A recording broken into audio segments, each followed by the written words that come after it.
Cox led the field away in the red and silver Nissan pickup, but he was starting to experience an intermittent loss of power, and the team suspected fuel starvation problems. The problem, meanwhile, was itching to take back the lead he had briefly held towards the end of the first lap.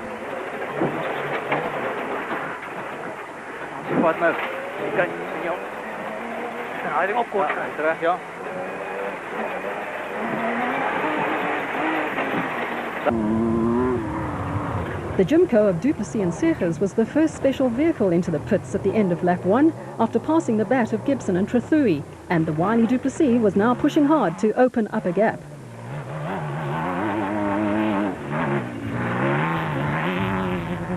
Gibson had led a 4-bat train into the designated service point, with Marsh, Harper and Gary Berthold finishing the first lap within a minute of each other.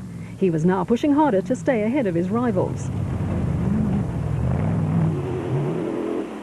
Marsh and Whitehouse were holding on to their third place in the Nashua Mobile bat, but taking no chances in the difficult conditions.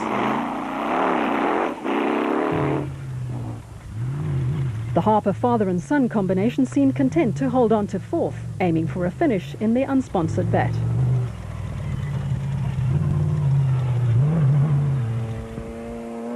Sutton, having taken over driving duties from Batters Hill, was now down to 6th in the special vehicle category after the pair suffered a puncture on the Jimco in the second half of lap 1. Gary Berthold was on a serious charge in the Advansoft iBurst bat, but was destined to retire just 20 kilometres from the finish with a broken upright.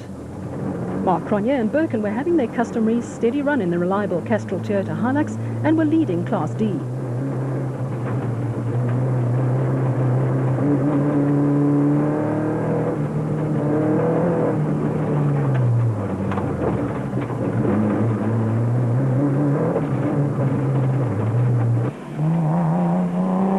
Schroeder and Harris were second at the end of lap 1 in the Ford Ranger, just 43 seconds behind the Toyota of Cronje and Birkin. They had passed the Nissan of Arnold, Duplessis and Knox shortly before the end of the lap and had opened up a gap of about 50 seconds.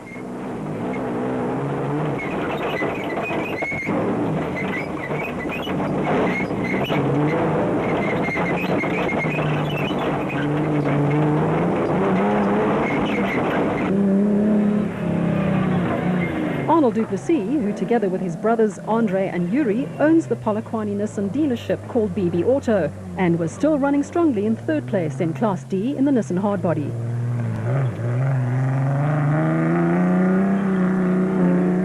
Hutchison and Ormerod were in control of Class B in the Motorite Racing Bat Nissan, finishing lap 1 7th overall in the special vehicle category and over 3 minutes ahead of the next Class B car. The Tyco Trucks Toyota of Visser and Badenhorst was a further 2 minutes back and well in control of Class E after the De Bruins experienced power steering problems on lap 1.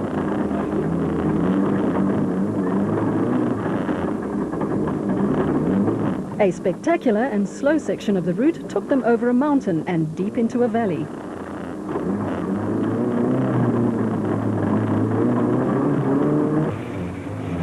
The Polokwane pair of Naeem Musaji and Nazim Moti, in their first outing in the Automotive Tyre Rack Racecar, were lying an impressive first in Class S.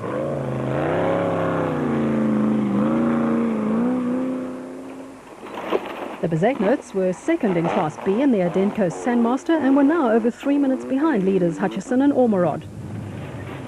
Taylor and Deschelaine had dropped back to third in Class B after a loose rock lodged itself between the power steering and the alternator, dislodging the belts. They managed to get going again after roadside repairs.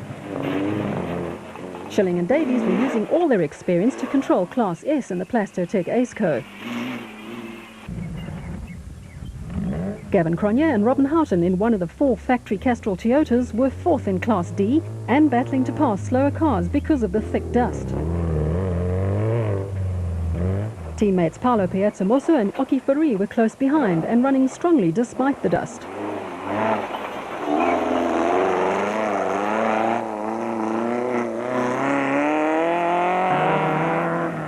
The De Bruins had managed to fix their power steering problems on their Castrol Toyota at the compulsory pit stop and were now going strongly in second place in Class E.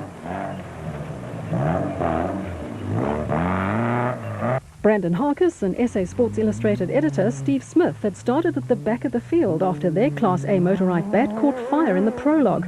but a steady drive saw them move up to 13th among the specials by lap 2. Giel Nel and Peter Newbury were still running strongly in their Look ATE Bosel Zarco in midfield. Zamatin and Schwegler were having another trouble-free run in their Mastercraft Ryobi Mitsubishi and were happy to conserve the car in 6th place in Class D.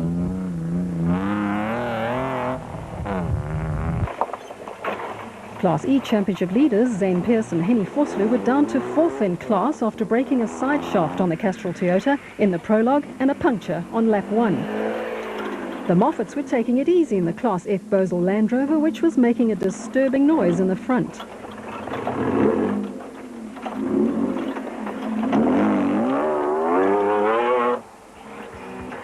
Rubeluza and Fakalisa had dropped back with wheel bearing problems, which were fixed at the service point and were now running strongly in 5th place in the Class E Ford Racing Ranger.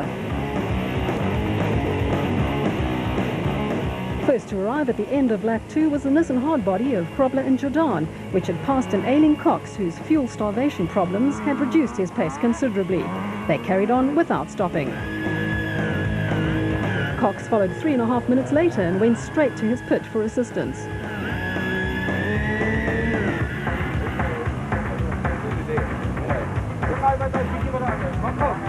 While the Nissan Motorsport pit crew checked and refueled Cox's pickup, Duplessis and Seegers were next to arrive in the Jimco, more than 4 minutes behind the Nissan. Cox and Pitchford were underway again, but not before losing a few more minutes to Krobler in the pits. Krobler and the Nissan were now in full flight with a clear road in front of them for the final lap.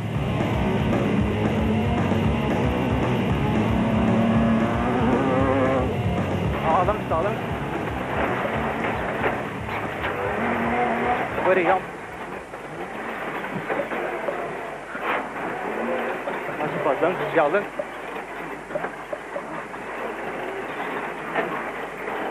Hij heeft een reactie. Sharp right. Duplessis and Seegers in the Jimco were now second on the road and first special vehicle, with a 7-minute lead over Gibson and Trethewey, who were destined to retire their bat with a broken clutch. The adjustments made to the Cox Nissan's fuel system seemed to be working because it was now in glorious full song as the KwaZulu-Natal motorcycle dealer tried to close the gap on his teammate. Vos and Tersteger, having retired with severe fuel starvation problems before the end of lap 2, are about to be passed by Marsh and Whitehouse in the Nashua Mobile Bat as they slowly drive the stricken Nissan back to the pits. The Harpers had dropped back several places after having to stop for fuel at the end of lap 2 and were now 6th in the special vehicle category. The Castrol Toyota of Mark Cronje and Chris Birkin was still leading Class D after fighting off a concerted challenge from Schroeder and Harris in Ford Racing's Ranger. The gap was now down to less than half a minute.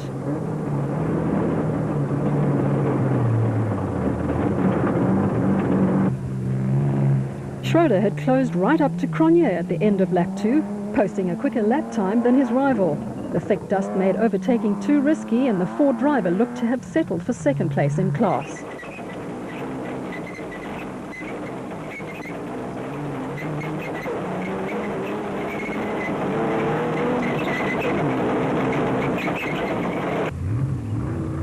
The Polokwane pair of Masaji and Moti were having a dream first outing in the Automoti Tyre Rack Raceco and were now 1st in Class S and 7th overall. Hutchison and Ormerod were controlling Class B in the Motorite Bat and were 7th overall early in lap 3. The wide track and high ground clearance of the Bat neutralized the challenge of the soft sand and rocky tracks.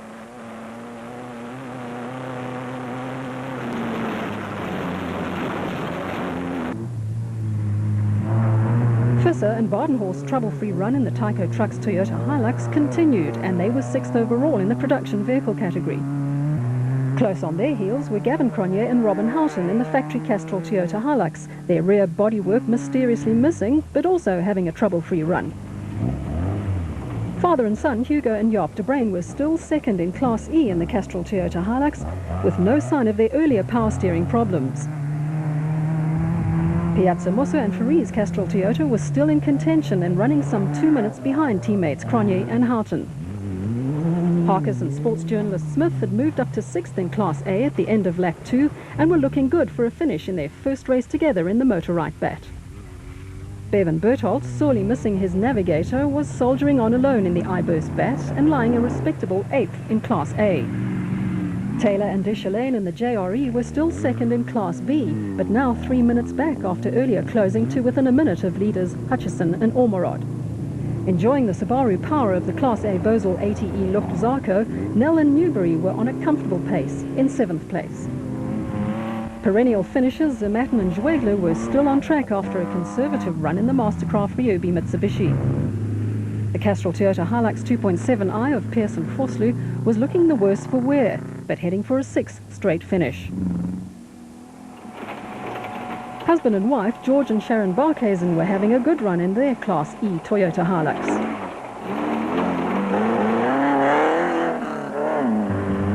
The Moffat's Class F Bosel Land Rover was coping well with the conditions and still running strongly in lap 3.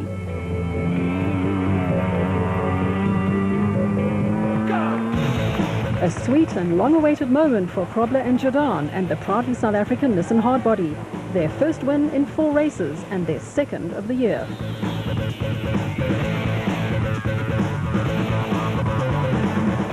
Applause and champagne are sweet at the end of a long, hard race.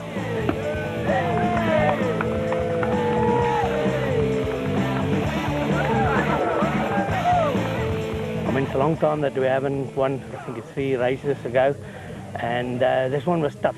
You needed to, as we say, think on your feet, but we were sitting on our backs, you know. But we were all the way, we were just thinking to get it home, and we had a bit of a misfire on the last lap, and we hoped that the thing would bring us back, and it's basically the last race for this vehicle, and it brought us a few championships, and yeah, I hope the other vehicle is going to be like that, and I think the competition will be a lot stiffer when we come back, and Ford and Toyota is there with their vehicles, and we're all in the same class. Also, it was a tough event for a co-driver. Tough event. It was tough finding the route. We really had to put our eyes right through the windscreen, but very enjoyable, very demanding, and it's a nice one to win. Duplessis and Seegers duly took their second win of the season in only their second race, bringing the Jimco home 25 minutes ahead of the next special.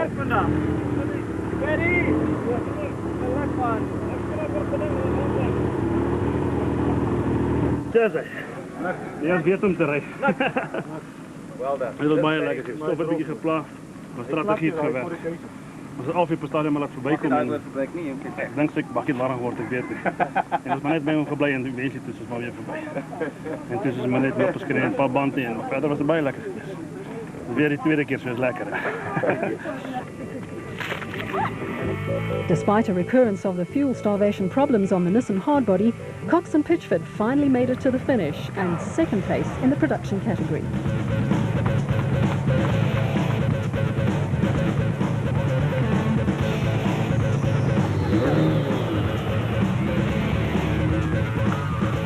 Marsh and Whitehouse took a well-judged second place in the Nashua Mobile Bat. And were closely followed by third place Harper and Harper in their bat.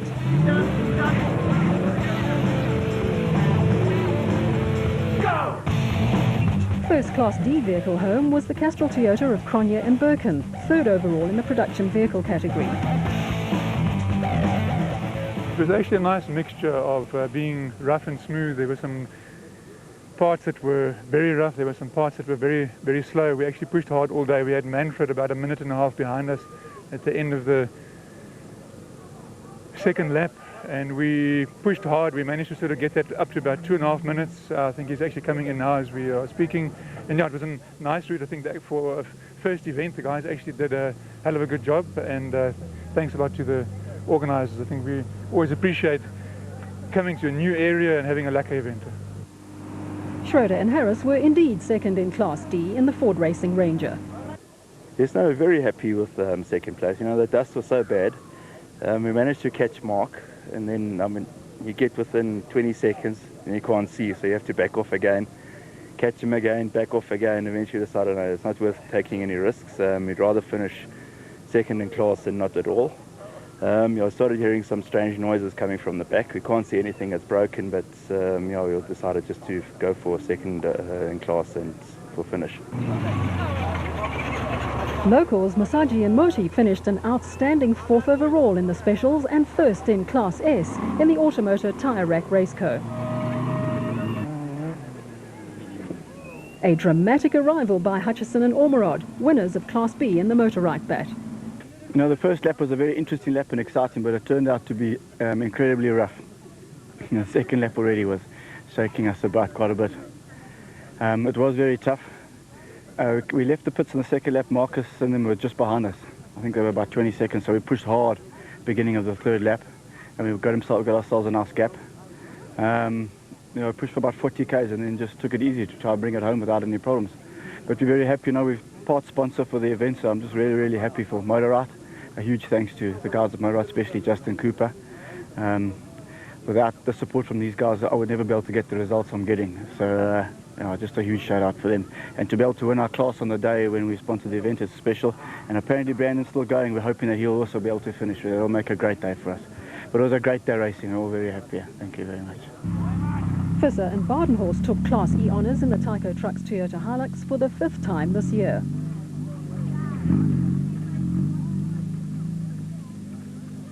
Yeah, no, we had a clean run today. We had no problems except the dust this morning. But the route was very rough. It was very, very rough, especially for the buckies. Yes, it was unbelievably rough. But unfortunately, we had no problems. So that's what we planned for. I just want to thank my sponsors, Tyco and Toyota Motorsport, for all their participation and everything they did for us, especially our privateers. Thank you very much. It was difficult. It was hard. I've ridden the roof 3 years ago, and this is 10 times worse, from start to finish. And the vehicle? Only one problem, one flat wheel and one bolt under the steering rod that keeps coming loose. But it was in the pits we came in and tied, but otherwise, clean run. First impression, it was harder than I expected. My neck is buggered, my back, but it was completely exhilarating. But I'm finished now. I'm feeling like nauseous and lightheaded and need a beer. Thomas Rundle, partnered by Mike Lawrenson, was very happy to secure his first finish in Class E in the Baden Tyre Services Nissan Hardbody.